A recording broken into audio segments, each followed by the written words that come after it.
8 generations, 37 years, 3 million cars. And the strange thing about the Lexus ES is that it started as the model nobody at Lexus actually wanted to build, and ended up outselling almost everything the company ever made. Generation 1, 1989. Lexus had exactly one car it believed in, the LS400, but you can't open a dealership with one car. So Toyota took the Camry Prominent, a sedan sold only in Japan, reworked the nose, and badged it ES250. 2.5-litre V6, 156 horsepower, 1,216 sold in the first month, under 40,000 in total. Product planner Tadashi Arashima later admitted it outright. Nobody in the company was especially happy with it. It was a placeholder. It lasted 2 years. Generation 2, 1991, this is the one that mattered.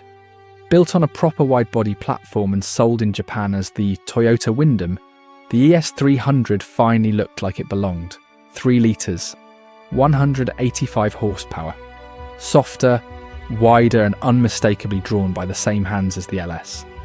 It became the best-selling car Lexus made, outselling the flagship that was supposed to carry the entire brand.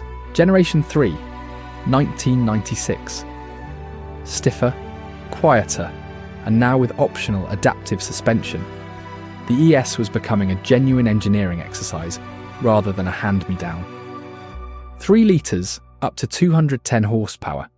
Lexus launched it with a gala on Rodeo Drive hosted by Sharon Stone, and then sold 58,430 of them in the first year. A record, Generation 4, 2001. By now the IS had taken over entry-level duty, which freed the ES to stop pretending it was sporty. It got softer and more expensive on purpose. The 3.3-litre ES330 arrived mid-cycle.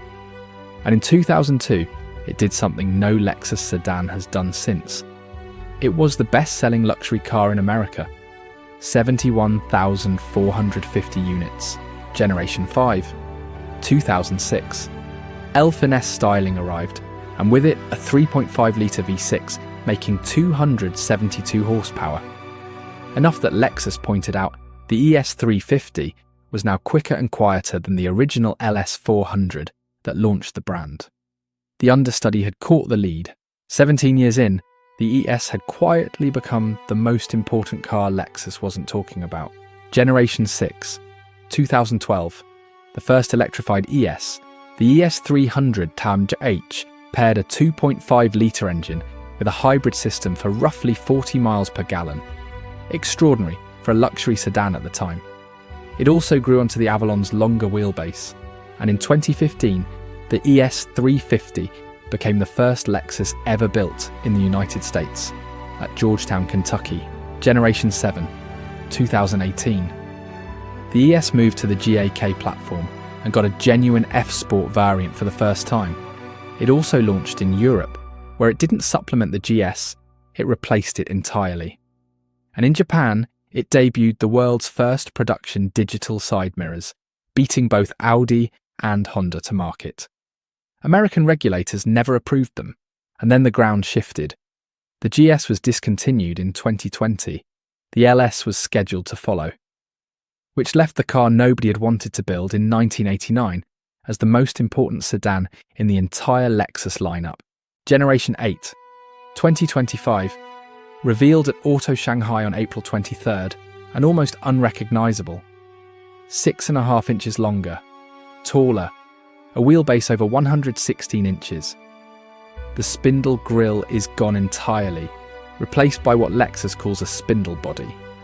Chief designer Yahiko Kumai said they didn't evolve the old car. They started from a super ideal design and worked backward to something buildable. And for the first time in 8 generations, you can buy one with no engine at all.